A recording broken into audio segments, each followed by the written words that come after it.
you, a lot of time, especially, younger generation, well, not just younger generations, anybody, they can say, how do I hear God's voice? Right. What do you say to people where they feel they struggle to hear God's voice? Because he speaks differently to Right. everybody. What do you say about that? I kind of say what you just said. So I don't know if me hearing him has been easier because of my journey and how I'm set up. I don't think so. What I've done is cultivated how I thought I heard him and listened intently in my spirit and heart. And I established, yeah, that's how he talks to me. So as you said, everybody's different.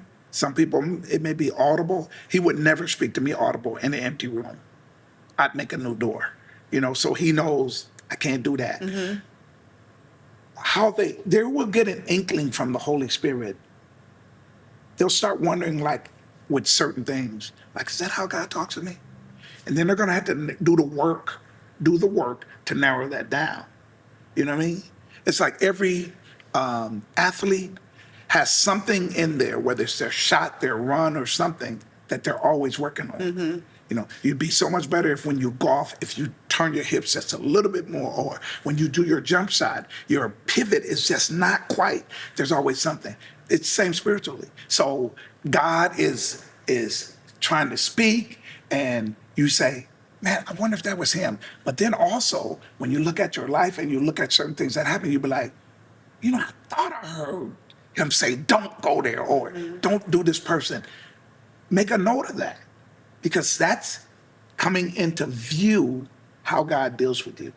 Because it's going to be pretty consistent. Right, yeah. Throughout. And then once you kind of really know and you're older, and you know me because you've been around me. When I feel like I've heard God, I'm like, nope. Yeah, No, yeah. I know what he said. I know what he said. Yeah. I mean, from 22nd Street to where we are today, and building what you're building, and then this is debt free, right? You've been building everything over here debt free. You heard God. Hey, even with coming in here and when God said, you're going to develop this whole site debt free. Yeah. I'm like, debt free? Yeah.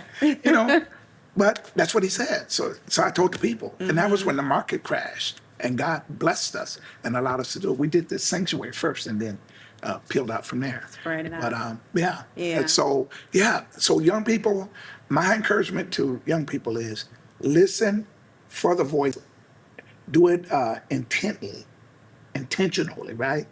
And you may be a little confused at first, but the thing will happen that you thought you heard. Mark that down and see if that happens again like that.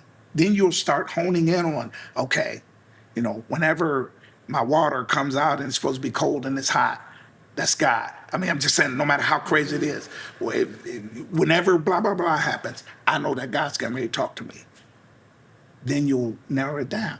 And that's how you do it. Because it's a journey. And this is what I really want people to understand, especially when they look at preachers or people like myself, to really understand that this is a journey. That any preacher who is my age or even older, I believe, because Moses was 80 when he was called, right?